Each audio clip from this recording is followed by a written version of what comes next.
All right, ladies and gentlemen, welcome back. My name is Michael Dean. What did Prince do this week? Number 31. As you can see, it's just me and you. Hopefully, Celie and Ricky will come in. I know D'Angelo will not be able to make it today, but if it's just me and you, hey, baby, we here. It's early morning. I'm gonna go fix some omelets after this, but before that, breakfast can wait as we get into things here. Now, who was here first? Anna B. Hello, hello, hello, hello, hello. What's up, Anna B? We appreciate you being the first here. I'm going to catch up to the chat here in a second, but let me get through. Cassandra, good morning, my purples from the ATL. Got to see Omar on Monday at City Winery, and it was a gratifying experience to have excellent live music. His musical director was the world-renowned Ricky Minor. I am not familiar with Ricky Minor, but salute to Ricky. Yeah. Drea, what's up? Happy Saturday, Purple fam. It's a beautiful day in the shy, so I can only stay on for about an hour. Having brunch with moms? Oh, that's what's up. I love that. Tell your mom I said what's up. Have a good time. Chris P, greetings all from South Park, Texas. I'm early. Okay. We got Nick. Good morning from Denver. Good morning, Nick. Kim says, oh, wow, Cassandra, that's awesome. I was at work. What's up, Kim? You got your, listen, me and you going to be on time today because we're going to be in it. We're going to hit it, quit it. We're going to be about here. Trust me. EA. Cheers from Southern Cal. And then, of course, Melvin. What up, Melvin? All right, let me. Before we get going here, we got to kick it off with some music or something. Hold on. We got something for you.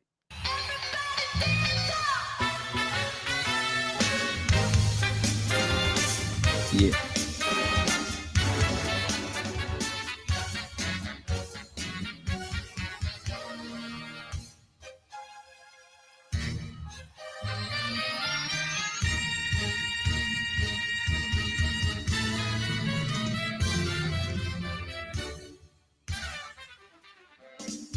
All right.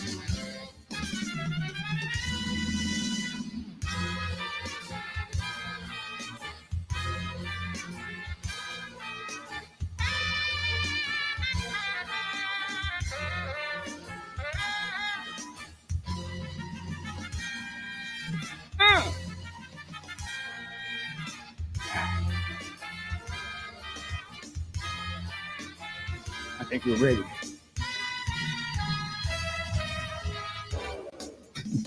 All right. Hold on. Sheila? Oh, Lord. Yes, a little bit of Love Sexy in the morning. Get you going. Let me get back to the comments. We're gonna catch you up. Where did I leave off? I think we said EA. Read it. I dig it. Hold on, we can back up. Lisa from Houston. What's going on? H-Town. Yeah. I think I may have skipped some people, so sorry. Hold on. I'm backtrack. We got Melvin, we got Kim. What up, Ronald? Good afternoon, Purple fam from Nice and Cool MD. Is that Maryland? My man Swan. Morning, Purple family from the Shy. Okay, Chicago's in here. AJJ, it's Apollonia Day. Is that right? Is this her birthday? At that Apollonia baby we saw last night. Man Ray, happy August. That's right. We are in August right now. Barbara, how's everyone? How's it going? Purple confetti. Yes. I love it. Let's do this thing called Princeology. Okay. Lisa Williams. Hello, Lisa. Theo, how you doing, sir? All right. I think we are caught up. TP, what's going on? I see you. Sister Charles. Excuse me. What's up? Houston again. H-Town's in here. Man, I can't even say your name properly, but let's just call you Bod. Peace to the God. I already know. Already know. Mooches. What's going on from Philly? Man, we used to, it's so funny. Back when I was in high school, there's this cat that moved. I'm in Seattle. It was a cat that moved to Seattle from Philly. And we didn't know much about Philly, but we knew something was different about him. Not in a bad way, but it just is a different vibe. And we used to call every time we see, oh, here come Philly. We were young. That's how we talked back then. But anyway, he was a good brother. Dorothy, what's going on? Blade Brown, what is it? What's going on? Uh, Andrea, how you doing? And I have to do this one my voice. Love, sex. What's going on with you, JD? Good morning from LAX. Okay, JD, traveling. Be safe, sir. Be safe. Hopefully the flights are on time. Chris P, it's just you. It's gonna be unique because I watch your podcast from time to time. Just time to time. I'm just playing. What's up, Chris? How you doing? All right. I think we are gotten through Michelle. Happy Saturday, Purple Peeps from Florida. Life is too short. Get out there and live your best life. Not just live it, but the best version. And I know this is actually some real information. It's never too late. That's all I'll say. What up, Andrea Stanley? He says, Nick, good morning in Denver at the moment. In any places you recommend? Okay, a little purple connection. He said no Eric Lee's today. Eric, blow your horn. There you go. All right, Anna B, we're in good hands. Oh, thank you so much. All right, LTK, what's going on? We're gonna get through this because I'll be here all day saying hello. But we gotta move. I'm kind of stalling because I'm trying to see if Celie gonna jump in, but if not, we're gonna keep moving. All right, Chris. Happy Saturday, Michael and Purple Fram. Sheila E put on a great show in Cincinnati on Thursday. Is that right? I bet she did.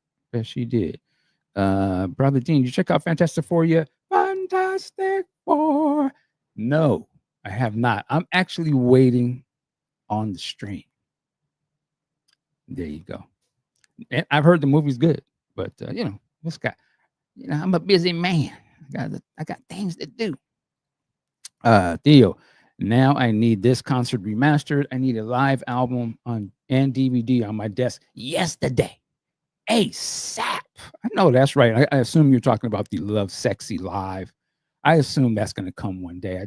I just want to be alive for whenever they do release that. Okay. Let me get rolling here because I'll sit here and do the whole show talking to y'all in the chat like it ain't no thing. All right. So with that said, give me 1 second here. All right. Let's just make our way through this. I don't think I've done this podcast by myself yet, but here we go. Of course, what did Prince do this week? Week 31, and we're at 1985. Basically, this is a very slow read of Duane Tudahl's Prince Studio Sessions book series right here. This thing right here. This is like a Saturday salon. We're echoing the spirit of the Harlem Renaissance, but now we are on the internet Renaissance. Take that. But it's a place where we come together every Saturday and talk about this book, talk about Prince. So there you go. We're going week to week, Sunday to Saturday, not date to date. And really, we're just gonna put it where it feels good and do it the way that we want as well. But this is just the flow, man. D'Angelo, kill me if I get off script, so I'll make sure that I'm doing this right. And you can follow along here on this bit.ly link. Let me get. We love you, Theo, but I'm gonna have to get you security. All right. Follow the detailed schedule. Of course, there's the QR code in the link, and you do not need the paperback to participate, but it has the most up-to-date info. But we have the tried and true scrolls from Paisley, straight from Duane's hands. We got the hardcover, the old school edition. It works. Yes, this will be archived on youtube.com/polished solid and youtube.com/md. Please subscribe, like, and help share the word. And this is a cool place to come on a Saturday. Here's our hashtag email. If you want to get plugged in, clicked in, do that. And of course, the estate of Prince Rogers Nelson is not affiliated, associated, or connected with the What Did Prince Do This Week book club. I'm going to my deeper voice.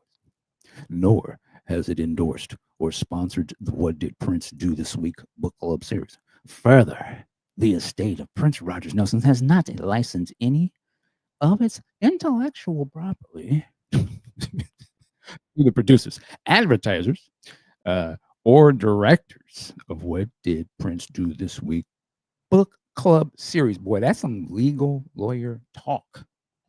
All right. And as we like to say, this is a community. We choose to be a community even when we disagree. But the underlying and invisible text, the sort of common sense, the way I roll is watch your tone and delivery. There you go. What's up, Karan? We see you in the chat. Hello. All right, all right. And where are we? What Prince do? Oh, here I am running my mouth, and my man's sitting down there like, what's up, sir? Good morning.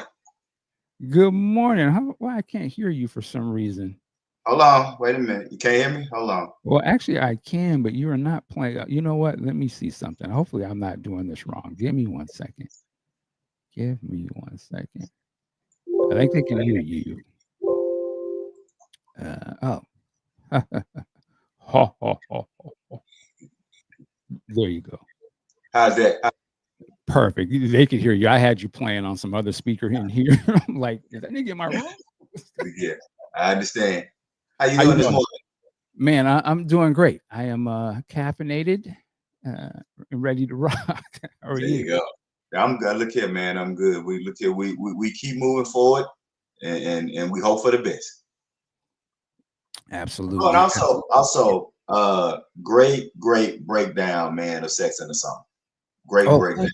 Thank you. So if you guys have not seen Brother Dean's breakdown of Sex in the Summer, y'all need to go check that out, man. It's a wonder. He does it lyrically and sonically, but also he does it culturally and historically. So he gives you all four sides of the song. So y'all should check that. And just saying to say, we're looking for more like that, brother. So keep that coming. Well, man, I appreciate that. It means a lot coming from you. I will admit, I've actually recorded 3 of these types of videos. I'm just on a slow roll to edit them, unfortunately. But yeah, that's a normal thing we're going to do here. Keep bringing them out. But I am so glad you are here. Let me get through this stuff, and then we're going to get this thing rocking. This week, there were 2 songs, 3 studio sessions. And here is the calendar. So it looks like the last week of July, I can see the Purple Rain Live coming up here. And also Old Friends for Sale. Excuse me. Sometimes it snows in April. And then to finish out the week, Splash. Oh, boy. And Empty Room. So, man, this is going to be interesting. And we're going to start here with the Prince and Revolution Live. But before we get into that conversation, I want to make sure we show you your flowers, sir, before we go on. And where do I back up? Theo Seeley in the house. What's up, brother Theo? I love it. Love it. Oh, damn. Seeley's up in here. Look at, I don't know if that's like, hide to China. He was like, what? One of them cats that come down the block, you're like, man, put your gold up. There you go. Put the chain up. So basically, in the positive, there you go, scholar community, Seeley's Debo. You better have your facts on point. You better be ready. All right, man. Ronald Seeley's in the building. All right, Barbara. Hello, Mr. Seeley. I love the sound of that. Love the sound of that. A sub teacher that can hold down a concert and do an after show. Okay, let's talk about you. I call him the main teacher, but I hear you. Professor. Hey, man, I love it, man. I love it. I love this. Hey, okay. Good morning, everybody. Good morning, everybody. Right on. Purple Cat Confetti. I'm teaching my task rabbit every day all about Prince, who's here to rebuild my home. Okay. Yeah, I don't know what is the task rabbit. Let's just say, yeah, Purple Cat Confetti, enlighten me. What's a task rabbit? Yeah, You know. rebuilding my home. There you go. Okay, and here I'm gonna find another. Hey, Seeley, the man to be. I very much like and appreciate your newsletter this past week. Thank you very much. I got some schooling. What hip us up to? What was that about? I did. So the newsletters generally is just a list of all of the events that's happening, primarily in Mississippi and the South with Black artists, but then all around the country. But it always starts with one commentary, but I actually had three commentaries. So two of the commentaries that to most people are reacting is one. I don't know if you've seen it yet, but I did a very brief shout out to the Ed Sullivan documentary on Netflix, and I knew that the Ed Sullivan show broke the Jim Crow system on TV. Mm. What I did not know is that Ed Sullivan had been fighting that fight since the 1940s. So when Elvis caused white America to go crazy, Ed Sullivan had already been fighting that battle when he used to be a sports journalist before he got into entertainment. And he wrote articles about the NYU football team that refused to play they had one black football player, and the University of Georgia said, well, we're not going to play y'all if you let that black football player on the field. And Ed Sullivan was one of the loud journalists writing about articles about that before he became Ed Sullivan of the Ed Sullivan Show. So I talked a little bit about this. So if you haven't seen the Ed Sullivan Netflix documentary, check that out. And then I did another commentary essentially about I'll just say this about that other commentary. What I said was I don't really, whatever you identify with politically,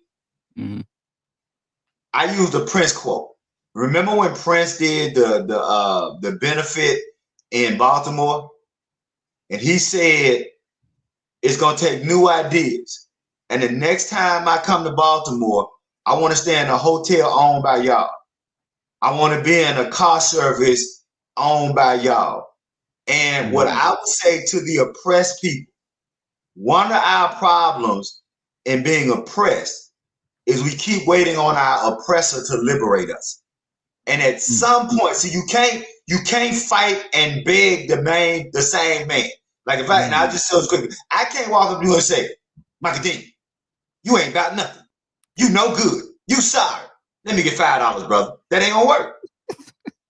And so what I simply did was use some of Prince's quotes to essentially say that at some point, oppressed people are gonna have to understand that freedom ain't free, and we're gonna have to learn to pay for our own freedom and liberation struggle. That's it. I'll say that. All right. It's called Sunday Best. The Ed Sullivan doc is called Sunday Best. There we go. I got to check that out. I've seen it cross my little timeline on Netflix. I think they showed, excuse me, I think the Jacksons or Diana Ross is like in the thumbnail or something in my mind. Yep. That's it. Yeah. And I don't want to go too far on that, but the Ed Sullivan Show, I don't think I've probably seen clips, but I remember being a kid, the respect and the admiration that when people would mention it was so heavy. Like I was like, what is this?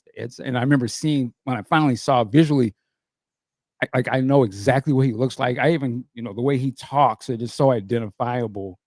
But that was from a generation just before, me necessarily. But it was such a strong thing. I almost wonder, do you think like an Arsenio gets that same? To me, in my mind, Arsenio was the next version of that, particularly for black artists. Yeah. I would say that he gets it from us. He doesn't get it, and I don't think he gets it particularly for being for a time the only vehicle where black artists could be broken. Gotcha. So I say Ed Sullivan basically broke the Jim Crow system. In fact, my father once said that Ed Sullivan was the only place you was gonna see black people on TV. Mm. And I'm so for a lot of people who are in the chat, I'm 55, and you, brother, you may be able to relate to this, and some of the young people may not. But I'm old enough where there was only 4 channels, Oh, yeah. and we used to have to look for black people. Right. Like now you see black people on TV, it's a regular occurrence. I can tell you, I'm old enough to where that, you know, those TV shows that had that one black actor, had that one black star. You know, Silver Spoons had my boy, you know, who went on to be in the Fresh Prince. You know, there were Alfonso. always, Alfonso. huh?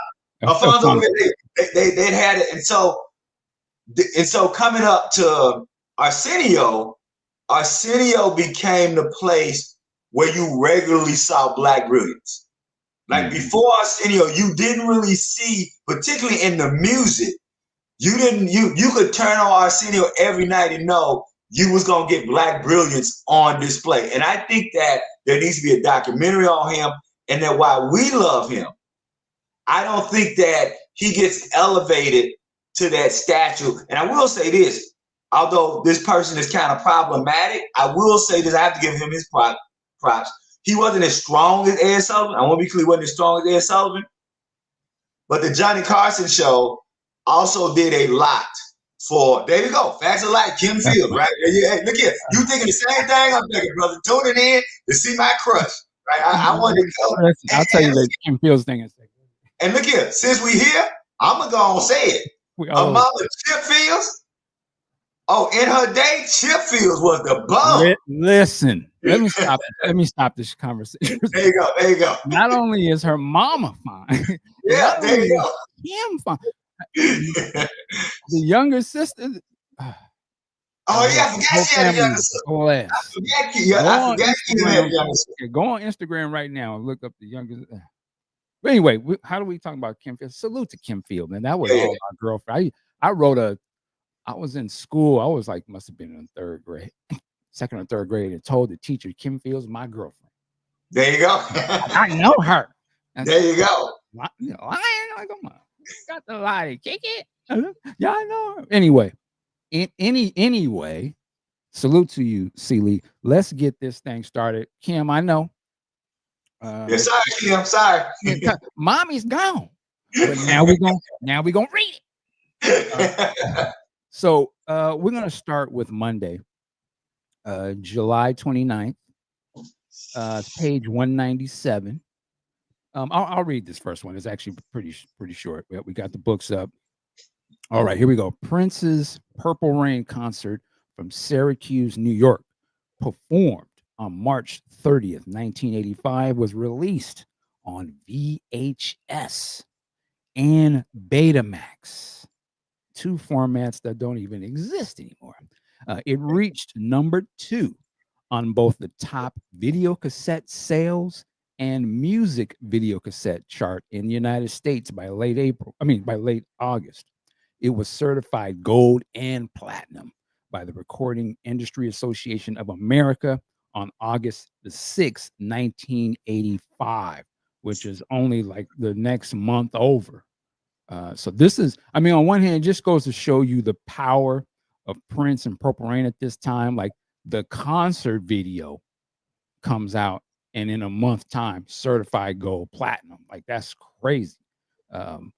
Talk to us your experience of Prince Syracuse Live in terms of when you got it back then. What did it mean to you? I actually saw it when it premiered on MTV before it was VHS. Okay. Yeah, it actually premiered, and I want somebody in the chat to put. I don't think that was live when it premiered on MTV, but I remember, and so it was. And the reason I remember it is because, Brother Dean, the Purple Rain show is the only Prince tour I missed, American Prince tour I missed. That's the only one I missed. So prior to Purple Rain, I had seen Prince live 3 times. I saw him open for Rick James, I saw the Controversy tour, and I saw the 1999 tour. And then we not gonna go down the path where my mama tore up my Purple Rain tickets because I had 2 D's and an F, and turned my Purple Rain tickets into confetti and said, and I edited what she said, but she said, black MFers don't get to do S and walked out. So now she said stupid. That's what she said. She said stupid MFers don't get to do S. That's what she said. So there you go. So Claudette wasn't playing. Rest in peace, Claudette.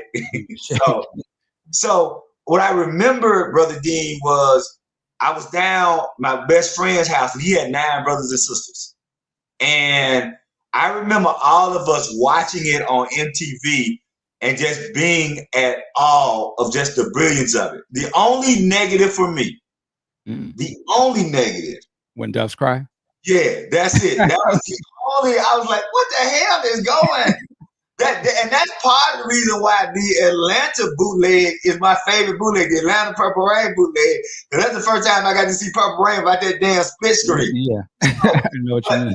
But it was just for me to see my guitar hero in full force, to see him playing the piano, to see him doing everything. So when it came out, and I want all the sisters, I want all the women in the chat, please don't hate me for what I'm about to tell y'all. But Brother Dean, when it came out on VHS, I was dating one little honey. I broke up with her to go with another honey because her mama had a VCR. Damn. and I started hanging out at the other little honey house because her mama had a VCR and I could watch Purple Rain. I mean, I ain't gonna even tell no lie. Oh, piece of you was a fan. and in fact, I got busted. She said, "I know you over such and such house watching that Purple Rain, right?" I said, I ain't gonna leave in front. And look here, man. So yeah, the VHS ended a relationship with me because I had to go watch that VHS every day. So that's my Purple Rain VHS. I apologize to that young lady from years ago and to all the sisters, y'all in the chat. Please, I'm a reformed man, but I had to have these Purple Rain in. All right, that's it. Wow. You went from drop one because she had. That was the Sealy Dog days. Yes. I ain't we lie. Woo. For $50 million, I seriously consider it. Yeah, for a VHS machine. Like, oh, girl, man, I'm going good. Her mama got a VCR. There you go. Well, I was looking this up on Prince Vote because I was kind of curious. I was curious, did it come on TV first before the video? But we're going to, if you say that. It was on MTV before. I just couldn't remember if it was live in Syracuse, but it was on because it came out. Because it came out that summer. And then maybe a year or so later, the VHS came out. So yeah, but it was on MTV before the VHS came out, if I remember correctly. All right. It says here, and I didn't remember this. It says it was Prince was the second Prince in the Revolution home video to be released, and their first live concert released on home video. It says the concert.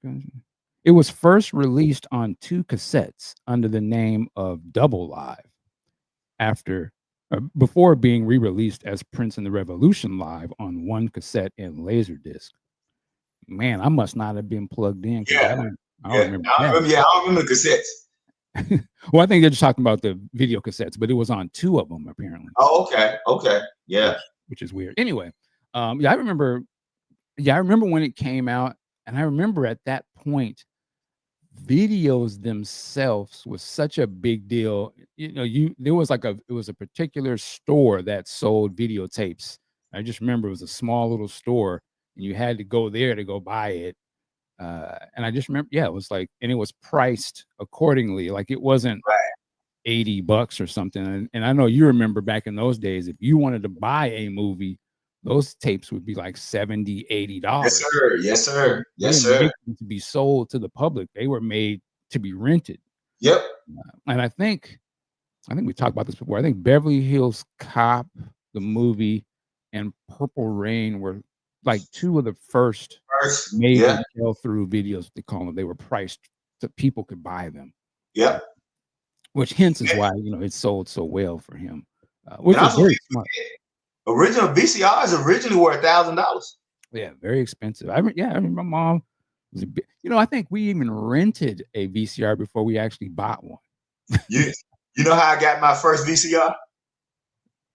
Wow, was that? Layaway from Rick's.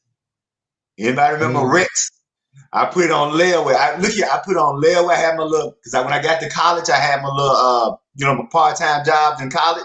And I paid $20 a week. Cause I think my first VCR was like two something. And I paid $20 a week until I got it off layaway. They might be bringing that. I guess they brought that back. They just do it a little different, but yeah, they call it finance now. Yeah, yeah, you finance it now. they got me. Well, I heard you can do your McDonald's, or you can do what's it, DoorDash. They basically got a layaway plan. Oh, really? So so you pay on time. So you're gonna start hearing cats. Man, I got to pay down my DoorDash bill. Hey, McDonald's. But anyway, so they bring it back to bar tab.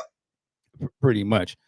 Making MJ's making of Thriller, I believe, was also one of those VHS. Yeah, it was. Yeah, and boy, we wore that out. I think it's interesting that the two icons of the time they were smart enough to know, like, yo, let's get this stuff into the hands of our fans. Don't price it so that they can't get it, because being able to watch that Princeton Revolution live repeatedly was like my first real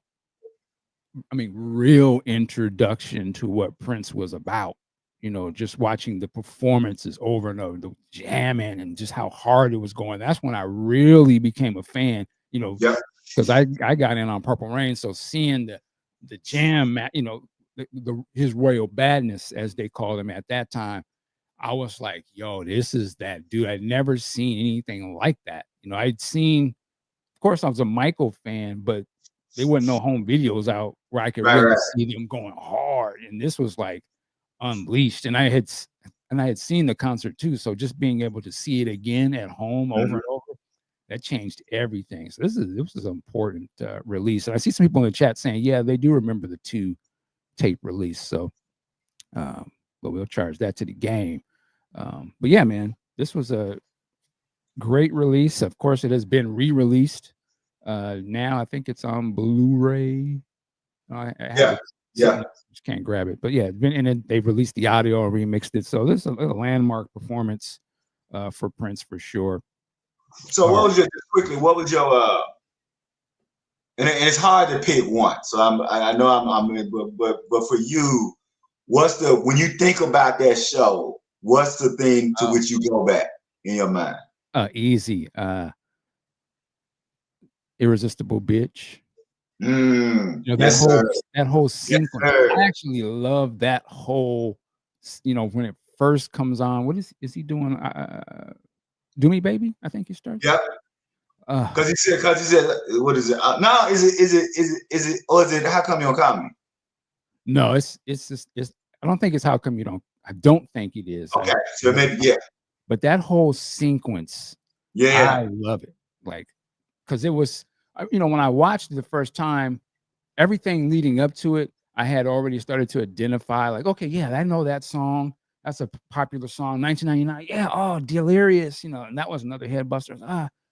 But when he went into this, I hadn't, the only time I had seen this type of Prince, again, going back to the movie, would have been Darling Nikki or something. But this was more soulful to me. I was like, God damn.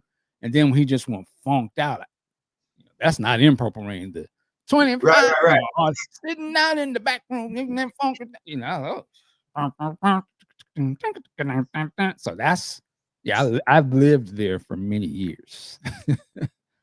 I'm like you. I went back to that, right? The Irresistible B and Possessed was just like you said, it wasn't that kind of funk happening in real time. And and you got to see just how tight that band was. Right. Yeah. So I think that moment is probably a Revolution signature moment, right? That you really get to see how great and how tight that band was. So I would say that I would, but that, like you said, and I said I hate to do it to just one because there's so many great moments. The guitar solo at the end of 1999 is just like, he's standing on top of the speaker and the smoke and everything. So yeah, we won't belabor the point, but yeah, yeah, I'm with you on that. I'll Yeah, say I that. mean, there's a lot of awesome moments throughout that entire show. I And just thinking now, the extended breakdown of "Baby, I'm a Star."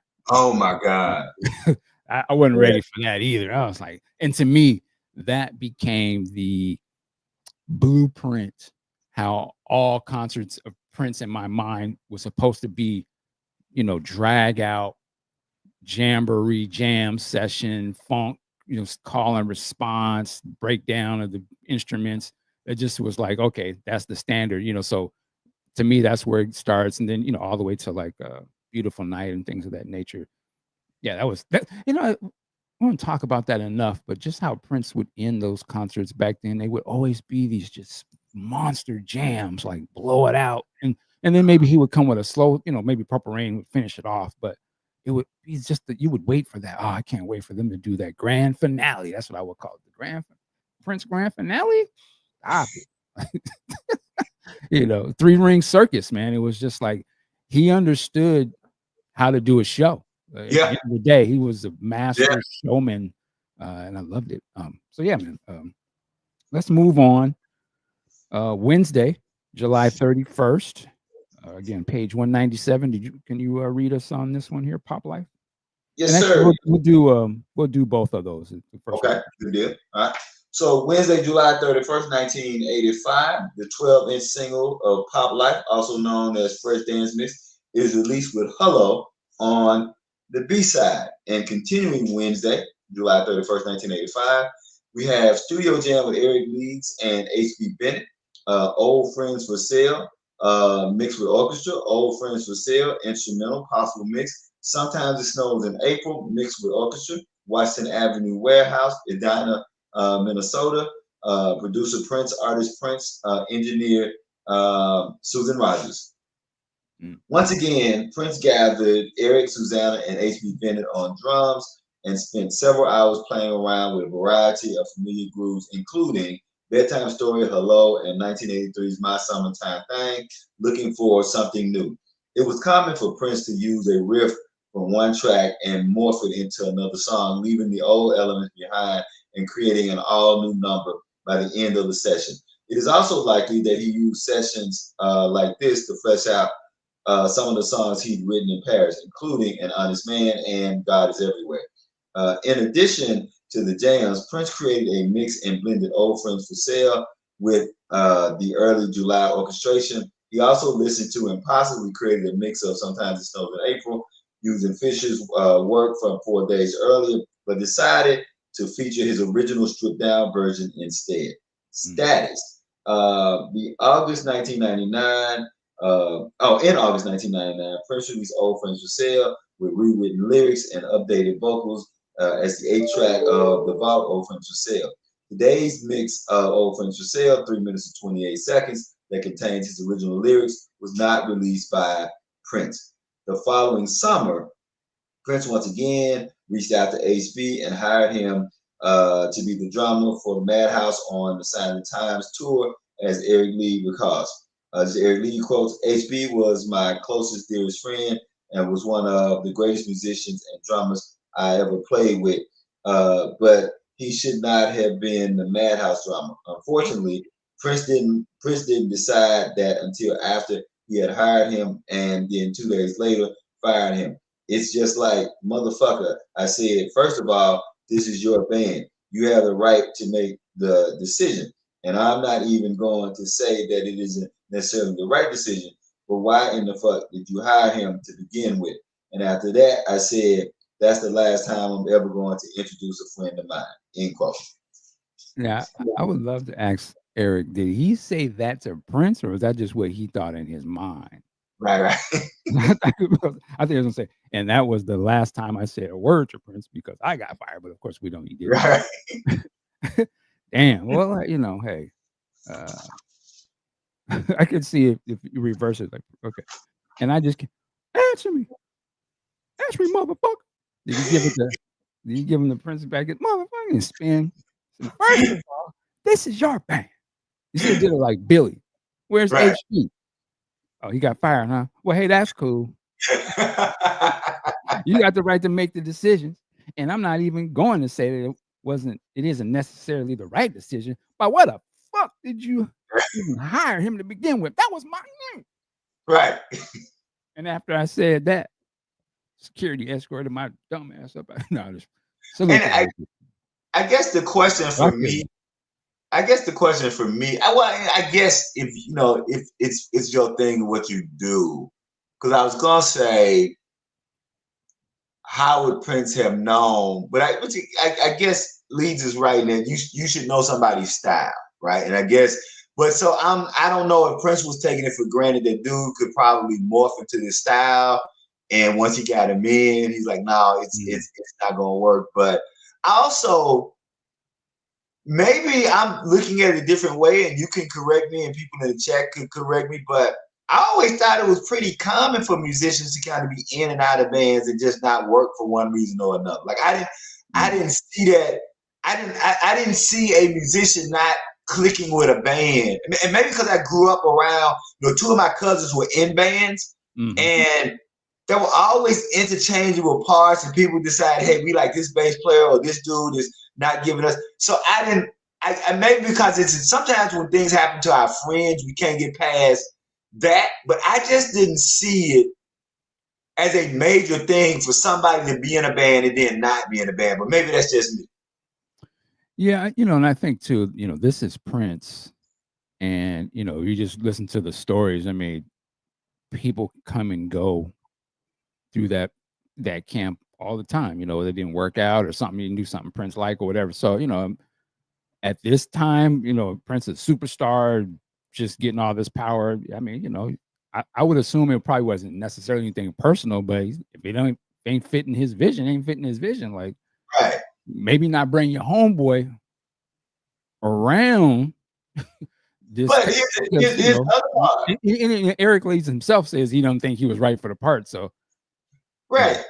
But the other thing, Atlanta was your homeboy, and that worked out. yeah, that's what I'm saying. So you kind of So know what you're getting yourself into. right. And Eric, So that's what I said. I wonder if Eric said this to Prince or that's just what he thought. Because I can right. imagine if he said this in real life, like stop it. But anyway, salute to HB Bennett. Old friends for sale. I would love to hear that jam session that they described, though. Oh yeah. It'd be fascinating.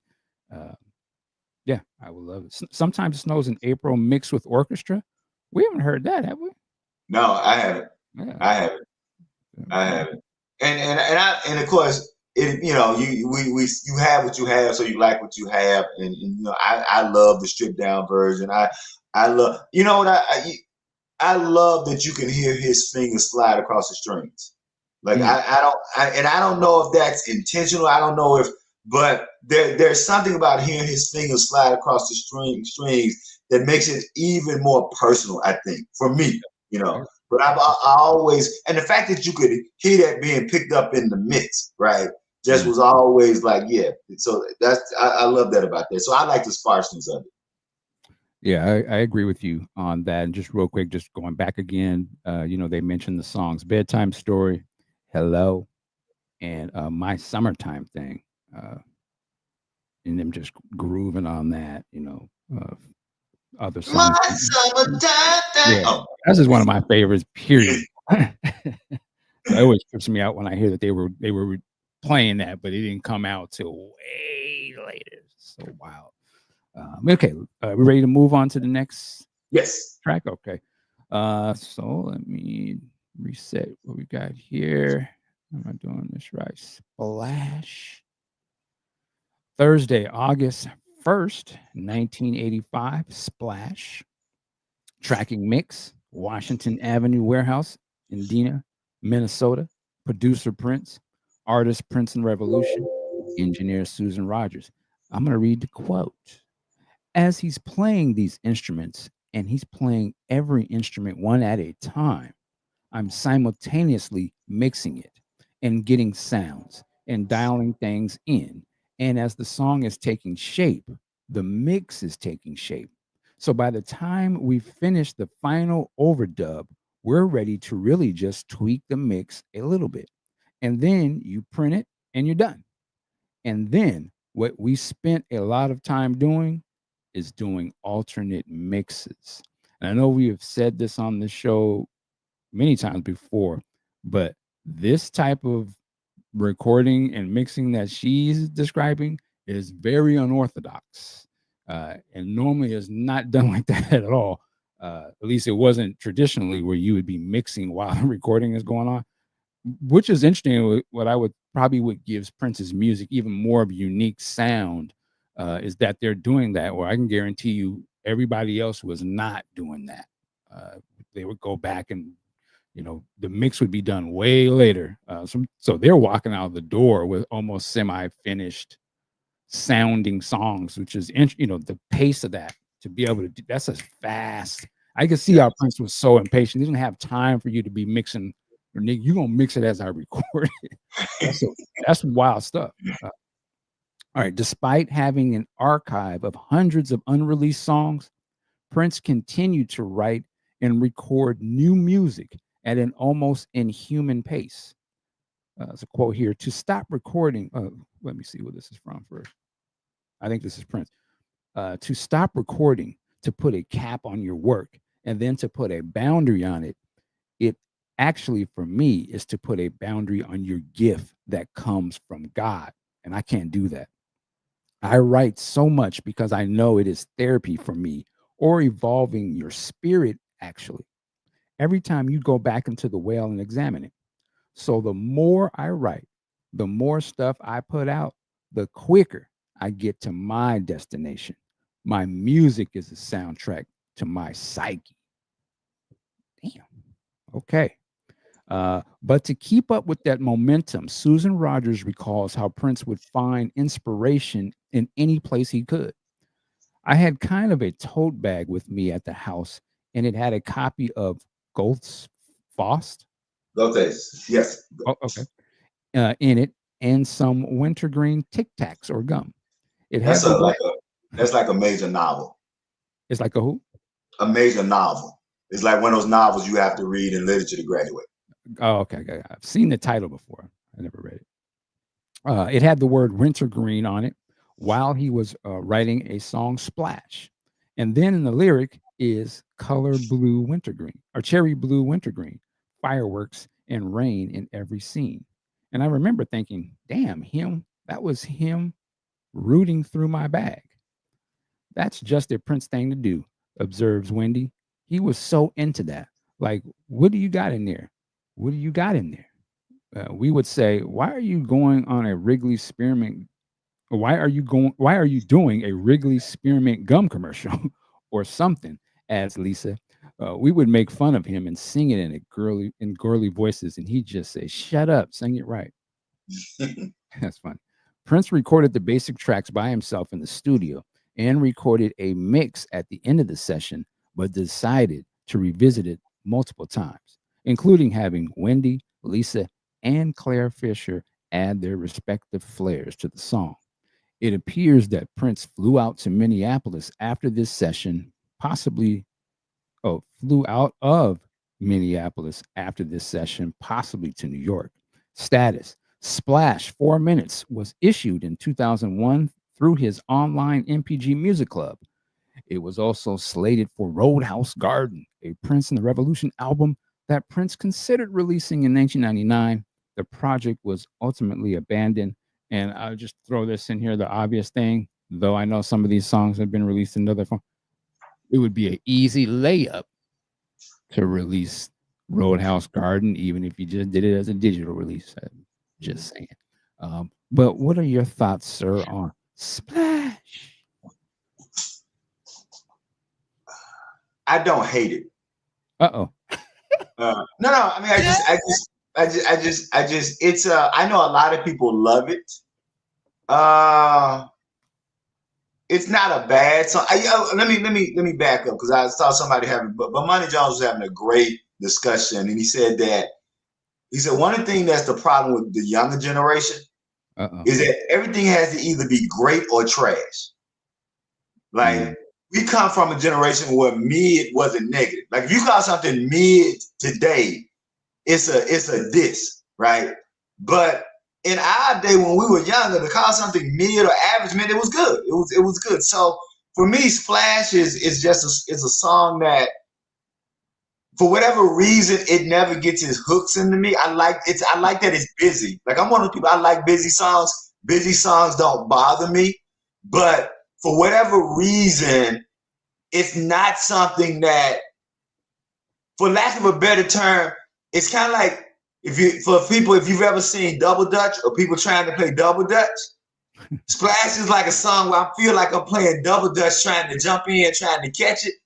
And I just can never, for whatever reason, I can't never catch the groove in a way that, but I also will say this, I think his vocals are great. I really love his vocal on Splash, but just the music didn't really move me as much. I'll shut up.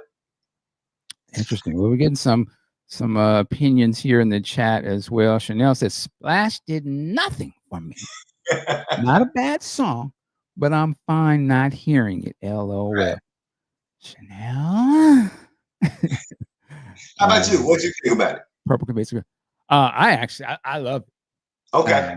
Okay. I realize I don't listen to it enough, but I remember when it first came out in the music club, and I was just like, oh, this was, the obvious Wendy and Lisa, Susanna, harmonies, which sounds so great to me. And I thought, man, this kind of gave me like a little tinge of a reggae type of feel to it or something. Right. But to me, it sounds like that lost song from Christopher Tracy or something. Like I could have seen that been a B-side or something. I love the orchestrated stuff you hear in it a little bit. So I thought it was great. I just was like, it was a throwback to a period of Prince that I love, So I was like, I'll take anything from that period. I'm gonna probably love it. But I've always loved the song. I think it's a very interesting song. And to me, I think it also sits in the same sonic place of Hello and Dream Factory. The same, and I love that style. So yeah. And see, it's funny because those other two songs you named, I love. Like I love Hello. I love Dream Factory. And it just seemed like Splash, for whatever reason, didn't. But you raised another issue for me because I was thinking about this. So I want you to answer this question, and then I want everybody in the chat to answer this question. So when I was teaching the masterclass, right, and there's a segment in my masterclass I call the personas, world building. So I talk about how Prince used personas and associated acts to articulate different parts of himself. So you got the Time, you got Sheila E., you got Wendy and Lisa, you got all these things. So my question to you is, thinking about Splash, and I want everybody in the chat to, and you can only in the chat, you can only do one song. I want everybody to just do one song. Yeah.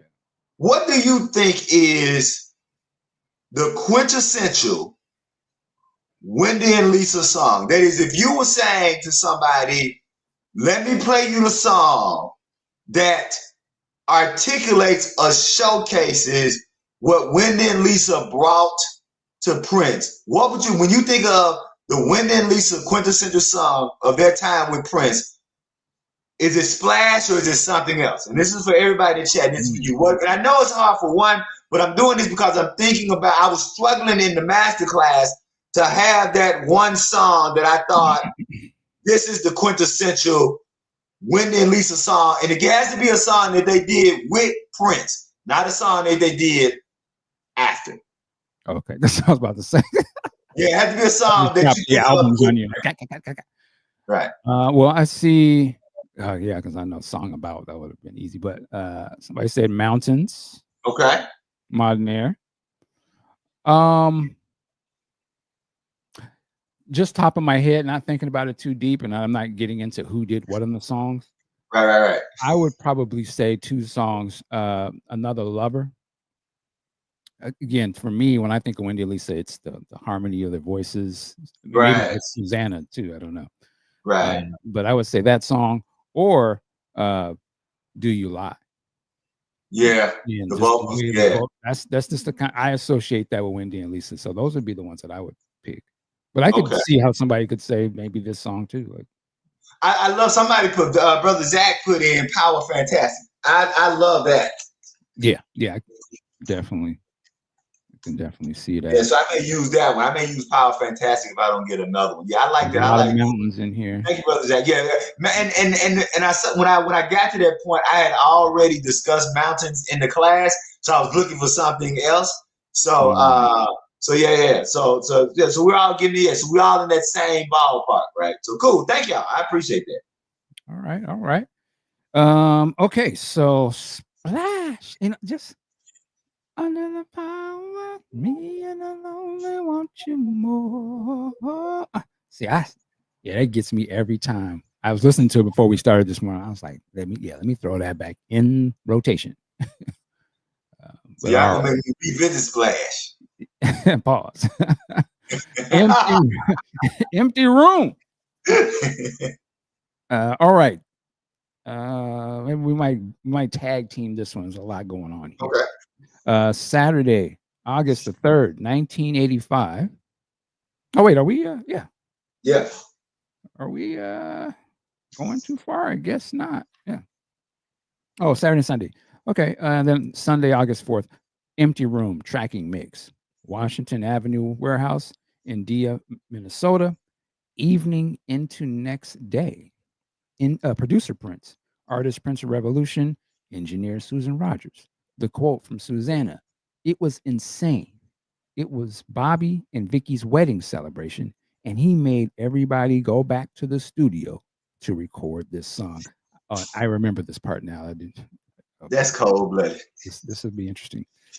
It was a busy weekend for celebrating with those closest to Prince. A surprise party was planned for Susan Rogers' birthday, and a gathering was also arranged to celebrate the recent wedding of Bobby Z and his bride, Vicky. Salute to Vicky and Bob. Got married, but I had a party 3 months later. Remember Bobby Z? Then the night before my huge party, I had a party in my mother's party room at her apartment complex that Prince came to. He was having some sort of fight with Susanna, and at the end of this party, he asked if we could rehearse. He said we could bring the party over there, and we recorded Empty Room. That that I think was about Susanna. To understand the context of this, the scene needs to be set with the fact that Prince and Susanna were struggling. He was constantly busy, and his attention was often divided between his music and his work. Their fights were getting more frequent, and the reality of them continuing as a couple was shaky. Bobby's history with Prince was extensive, and in many ways, he was one of his closest friends and confidants. And he recognized that Bobby had found a perfect partner in Vicky. Prince loved Vicky. Vicky is like the revolution's wife, explained Susanna. She was the non musician wife of one of the band members that he actually really, really liked. And she is an extraordinary human being. Prince wasn't someone who scheduled many non music related events, although he made time for the intimate celebration of their commitment. But the day started with a reminder of Susanna's presence. He woke up, he woke up that morning and he saw this hair in his bathroom and he taped it to the mirror, explains Melville, who also attended the event. All right. After Bobby and Vicky had done their vows and everybody was in the room and Prince is behind and back of everybody, he's just standing there looking at the whole thing, wide eyed, doughy eyed, and looking at me and seeing me talking to all my friends, Bobby, Vicky, Matt, his family, my family. He knew how entwined I was with all of it. This was like I'm leaving some anonymous person. This wasn't like I'm leaving some anonymous person. He realized that this is my Susanna. This is the person I really care about. I love her. He may have had that moment with everybody who was so loving, who was so loving each other on that day. It may have been that moment where he was like, "What did I do?" Okay. And that's when he went to the studio and he called Bobby and everybody else in the band and said, "Come and record." And they did. Empty Room. It was totally not a surprise coming from him. It was also Prince first, always. No one was like, "God damn, we're not going. I'm putting my foot down." It was like, "Okay, let's just get this over with." He fought with Susanna the day of our wedding party and he wanted to be with family. We were his family, reasons Vicky. I feel like we were his family and he wanted to bring us back to the studio and we didn't want the day to end. That's what I felt. Boy, this goes on to a whole long thing about the drama between that situation. I'll ask you, Silly, do you think we should continue reading this or we skip over? This is the last thing we have, so since this is the last thing, we can finish it out. Let's get into it. I'm gonna have you jump in here. Vicky said the right answer. Okay. Go Vicky ahead. said the right answer. Go ahead. Go ahead. Are you Vicky says the right answer, Friends Bobby Z. She's like, sure, we'll come out. And most people were shocked. And then he said, well, you can bring the party out here. So it was fun. He just wanted to take the party to his place, observes Lisa. That totally makes sense. If he didn't like something, he would leave. If he did like something, he would leave and take you with him. Wendy went with the band to the studio, but was frustrated at his power play. He pulled us away from the fucking party, and we had to record the song. And it's like, oh, you fucking baby, can we now just go to the party and celebrate? No, you want to go and get it out of your system and sing about your breakup. Come on, it's just stupid. And then we did this really sad song. It was pretty, reflects Bobby. Vicky and I were the last ones there in the control room. She fell asleep, and he said, "You guys have a big day tomorrow. You got to get her out of here." But she was a trooper in the end, and I thought it was an incredible song, and I thought we played really well, and I thought it was a cool take. Sad song, but happy night. It was so emotional. The song, a slow, heartfelt ballad, was written directly for Susanna, detailing his pain about losing his connection with her, and even referenced the strand of her hair he found that morning. The lyrics revealed that he was heartbroken about her leaving him, but not acknowledging any issues that he may have brought to the breakup. He recorded that song. This is Susanna talking. He recorded that song and played it for me the next day and left. Remember Susanna. He was having a hard time, and I could hear that he was troubled in the song, and he was sad, and I was sad. Status. The version of Empty Room, 3 minutes and 21 seconds, was never released by Prince. A promotional video was produced, and although technically unreleased, it was played on the screens during the Ultimate Live Experience tour in March 1995. Empty Room was re-recorded on March 18, 1992 at Paisley Park, and a later version from 2002 was released on C Note in 2004. The weekend was not just a party for Bob and Vicky. It was also Susan Rogers' birthday.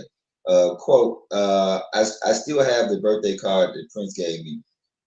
Karen Cattinger told me that they passed it around. The employee signed it and they gave it to Prince to sign it. First, he just signed it and gave it back to Karen. And then he said, no, wait. He took it back and he wrote, your patience and loyalty outshines the sun. That was so sweet. If you were waiting on compliments, don't hold your breath because you'll be waiting a long time. Even if he didn't give you a direct compliment, but he do something nice, and that was his way of saying thank All right. Wow. Empty Room. Before reading this book, I had no idea the back history of this song, the personal nature of it.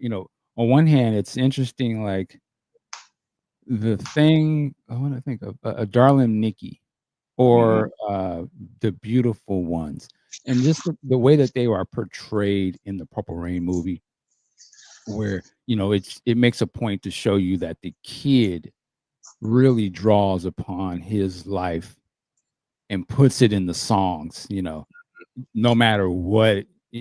On one hand, you could say, he's just keeping it a buck, he's keeping it real and honest. But on the other hand, he does it in a sense, no matter who it sort of exposes. And I guess you question, do they ever expose himself? But it's interesting that I guess in his real life, like he was doing that.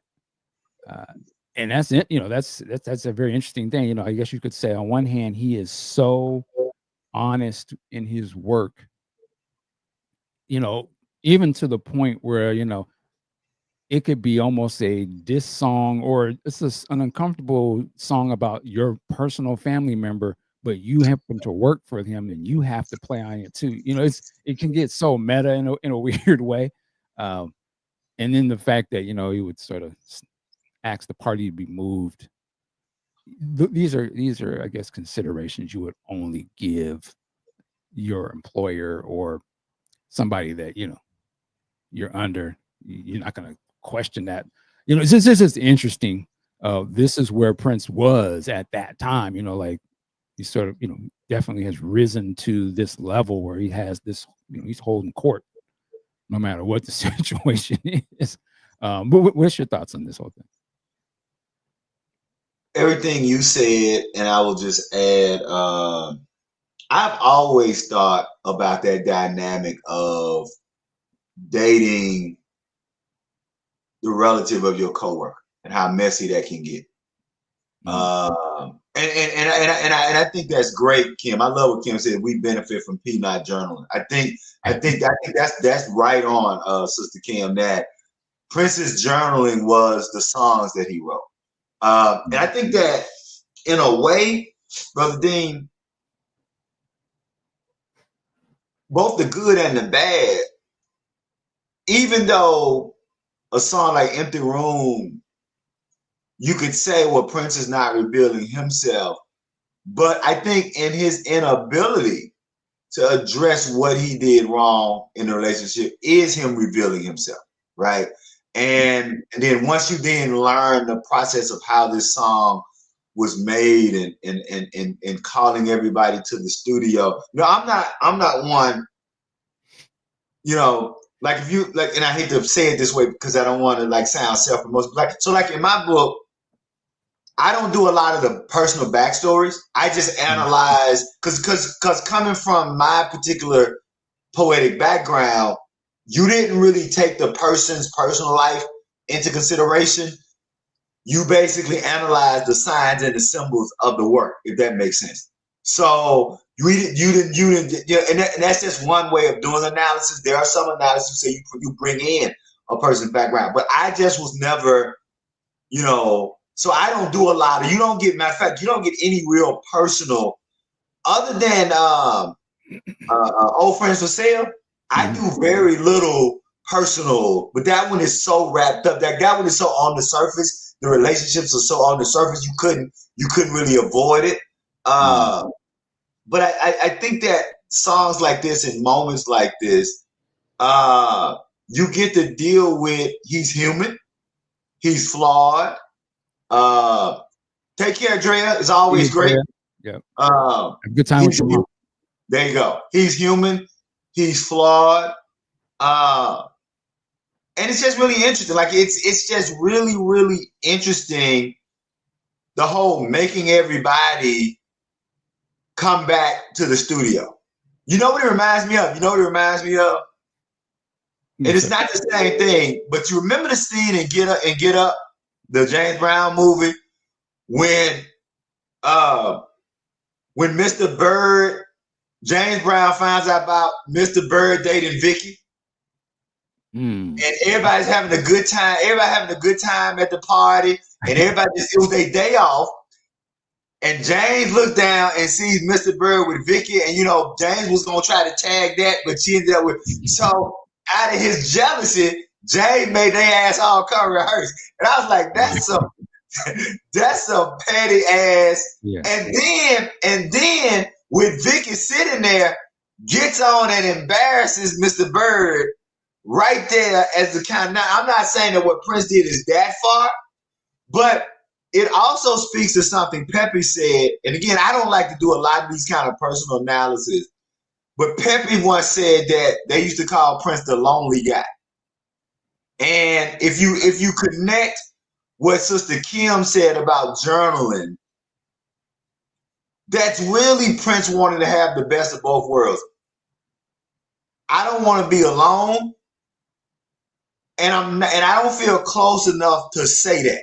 So instead of me feeling close enough to say I don't want to be alone, I'm gonna just make everybody come work with me. And Yeah. again, we're only getting one side of the story, so I want to be clear that we're only getting one side of the story. Prince is not here to give his side of the story. But I really think that this kind of gives you a window, if nothing else, that for Prince, music was never just about hits. It was, I think, his primary way of communicating. I'll shut up. That's interesting. See, it's not about hits. And you're probably right. I think there's certain periods of time he may have Yeah, been about hits, but I think right, I feel like what he was about, and I'm not saying this negative, you take it how you want to, really don't care. He was about doing whatever he had to do to get to his goal, be damned what's in the way of it. right. There we go. To a certain degree. Right, And, no doubt. and that's why I say and somehow, who's the guy who wrote Purple Rain? Is it Albert Magnolia or something like that? No, yeah, The fact that he was able to tap in to that, to see whatever times he got to spend around Prince and them, to be able to see that and put that in the movie, because I would have just assumed that was made up for the movie. Now, on one hand, maybe it was, but at some point it became the reality. Because it's not just Empty Room. It's this countless song. right, I hate you, or right. Billy Jack Big, Bitch, big tall wall. Big Talk. Yeah, there's a lot of these songs that I sometimes would call them simp songs. Right. I get you. Yeah. I'm like, yeah, really, I don't know about men even going there, but I love those songs. But yeah, Prince was the guy that he was, yeah, his pen game was filled with subliminal stuff. I guess unless you really knew him, you would have thought he was just making this stuff up. And even just some of the songs we've read today, like going through somebody's bag and being inspired by something. Now it makes me all these little weird things in my mind that were weird things that I hear in songs, and I don't understand what he's talking about. I'm sure they very much have a Right, concrete definition to what they mean, but it may only mean something to Prince, and whoever else he's talking to directly would understand what he says when he's saying that. And just for us as fans, it just sounds like, wow, that's out of nowhere. This is cool. It sounds cool.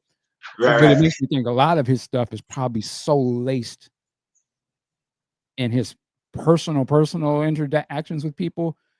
And I still sometimes think that after a certain point in some of his, like, I'm just saying it, I think sometimes in the 90s a little bit, some of the things he was talking about, I didn't understand exactly what he meant, or the way he would frame things, and the way he would contrast between saying certain different things. It almost seemed abstract to me, where I felt like some of the earlier work, I could understand what he's talking about. Right. But if sometimes I felt like he was just getting more and more complex.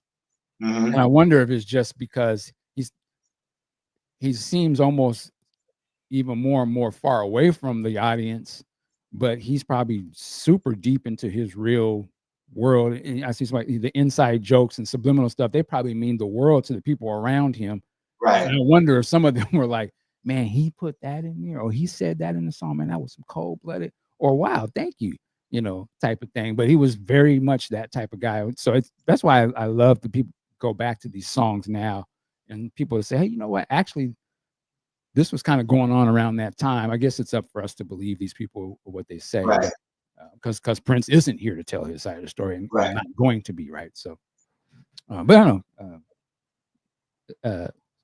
Of course, we can say he was a very interesting individual. Right. No doubt. And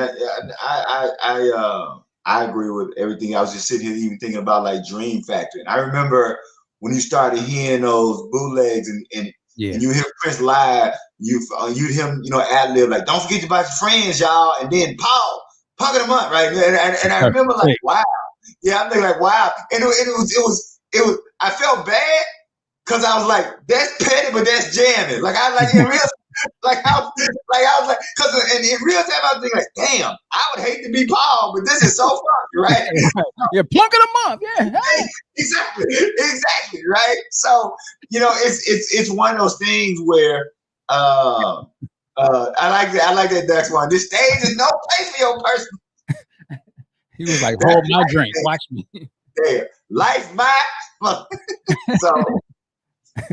so yeah, I think that yeah, you know what, and the reason I'm kind of stumbling and bumbling is because I think you're 100% right, and even though I'm always leery of bringing of bringing the personal in, you really can't. Even though I did it right, so I did this really big book, and not to be quite honest, if you really wanted to revisit all these songs, you do have to deal with that personal side. Yeah, I like that as a kid. We're gonna chop down there. Oh, kid, make a wooden leg out of it. Like Prince was like the king of petty. Y'all know what?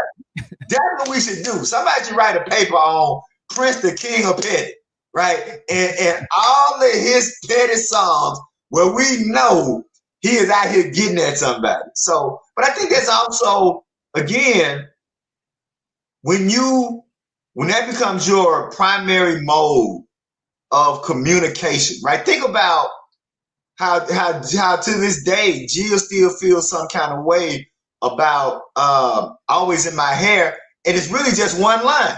Like she didn't like the line, right? Maybe I'll marry her, maybe I won't. And Jill was like, who are you to think that you get to make that damn choice, right? And so, but again, that's when you're putting all that energy, you're gonna get this. You're gonna get this intensity. That going back to Sister Kim's point, that if he was journaling and doing other things, the music probably wouldn't have been as passionate and as tense and as powerful, because this is his only way. Well, not I would say his primary way of communicating. I'll put it that way. That's it. Yeah. And let's keep it moving. Yeah. All right. Wow. So we've done 40. It's been 49 new songs total, 73 studio sessions. And of course, is all the songs tracked in 1985 so far. Quite a bit, as you can see. Yeesh. It's like something you don't see. I don't know. It's interesting. On one hand, I would think a lot of artists today do have a lot of songs, because when you do see these albums, they're like 20 tracks. Like what the hell, But a lot of them would be like 2 minutes. I was gonna say they're all 2 minutes, so very short. But the one thing I can say about these songs is they were very time wise, sonically, and they're like serious songs. They're not. You're not just. He may be, because he is so conditioned and seasoned, banging these out within a couple days, but the context of them are super strong, high level songs. It's funny because when I was teaching a master class, and I got this when also what I was doing in my college classes, the number one question that these young people would ask Brother Dean, and they would be perplexed too. They go like, "Hey, were all his introductions this long?" Today, like you say, today it's the 2 minute song, and a Prince song, the introduction would be 2 minutes, right? Mm-hmm. So that shows you just how much music is kind of morphed, right? But so I find it interesting how today it's almost impossible to have a song with a 2 minute introduction, because the what's the word, the ability to focus, like attention span, yeah. The attention span is just not there. That's it anyway. All right, music break. Also, what do we got here? Alice Smith, intimate acoustic performance at the City Winery in Philly. Is that in Philly? Yeah. No, I'm sorry. Well, it's 2 shows, and then one in Washington on August the 1st, Philly right. the 2nd. Salute to Alice Smith. I know one Alice Smith song. I can't think of it in the moment, but salute to that sister.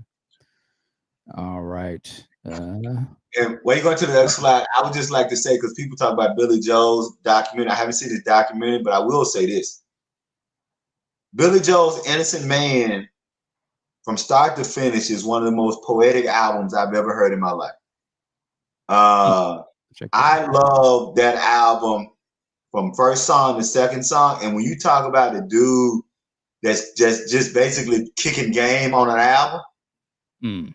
I tell everybody, go just read the lyric sheet of the songs in Billy Joel's Innocent Man. Uh, that dude drops gems. That is some of the most. Again, I just say I love the poetry on Billy Joel's Innocent Man, and yes, love Sexy 71. Ain't no way in hell Hotel California be number one today with that long. Look here, let me name them for you. Hotel California, Freebird, Stairway to Heaven. Ain't none of them songs going to number one with them long ass introductions. Go ahead, brother Dean. I know you. uh, all Yeah, right. you're right. So 71. I have to check out that Billy Joel thing. Sadly, I've never really got deep into Billy Joel. Mm-hmm. When you say Billy Joel, all I know, Uptown Girl, Right, right. living in. I mean, and that's probably y'all might see that as this pop thing or something. I don't know, but that's what I know. We have the Newport Jazz Festival, August 1st through the 3rd. I guess that's going on right now. Yesterday's show is over, but today we got Janelle Monáe, Flying Lotus, Willow. Who else jumps out at me on here? Yeah, I'm not too familiar, but it sounds like a good time. I see De La Soul as Esmeralda Spalding. I'm saying it right, so definitely check that out. Uh, the Black Radio Experience, August Bobby 29th, Glasper. Yeah. 31st. Robert Glasper, Jasmine Sullivan, The Roots. I see Questlove on the Slum Village. Dean Nice with Slick Rick. Excuse me. They What? comment, they comment D nice. That's Yeah, I mean, this is actually a crazy lineup. Anthony Hamilton, Big Daddy Kane, Warren G.